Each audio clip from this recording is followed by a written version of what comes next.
গল্পটার নাম হচ্ছে আল মুতাকাল্লিমাতু বিল কোরআন, মানে যে নারী সবসময় শুধু কোরআন দিয়ে কথা বলে। আব্দুল্লাহ ইবনে মুবারক অনেক বড় মুহাদ্দিস, হজ করে ফিরতেছেন, হঠাৎ দেখেন এক বৃদ্ধা মহিলা, বয়স্ক মহিলা চাদর গায়ে দিয়ে শুয়ে আছে।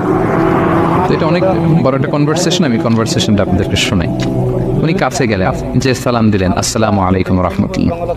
সালামের উত্তরে বৃদ্ধা মহিলা স্বাভাবিকভাবে উত্তর না দিয়ে একটা কোরআনের আয়াত তেলাওয়াত করলেন।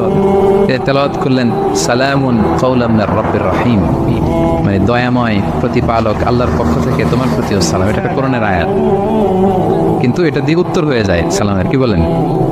আচ্ছা, কেন? এবার আব্দুল্লাহ ইবনে মুবারক জিজ্ঞেস করলেন, মাযা তাসনাঈনা ফি হাযাল মাকান, এখানে কি করেন আপনি, কি করতেছেন একা একা? এই প্রশ্নের উত্তরও ভদ্রমহিলা একটা কোরআনের আয়াত তেলাওয়াত করে দিলেন। উনি তেলাওয়াত করলেন, ওয়ামাই ইউদ্লিল ফালা হাদিয়া লাহ, মানে আল্লাহ যার পথ ভুলায় দেয় তার পথ এখন আর কেউ নেই, কেউ নেই।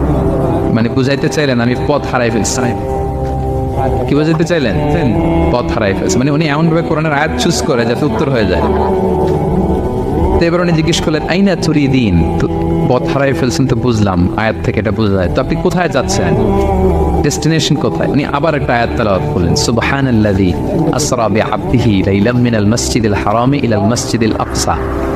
রাসূল সাল্লাল্লাহু আলাইহি ওয়াসাল্লাম মেরাজের আগে যে ইসরা হয়েছিল, মসজিদুল হারাম থেকে মসজিদুল আকসা রাসূল সাল্লাল্লাহু আলাইহি ওয়াসাল্লাম আল্লাহ নিয়েছিলেন, এটা তেলাওয়াত করলেন। তো বুঝাতে চাইলেন আমি আপনার মতো হজে আসছিলাম মসজিদুল হারামে, আর যাচ্ছি মসজিদুল আকসা, মানে ফিলিস্তিন আমার বাড়ি। মসজিদুল আকসা কোন দেশে? ফিলিস্তিনে। আয়াত এমন ভাবে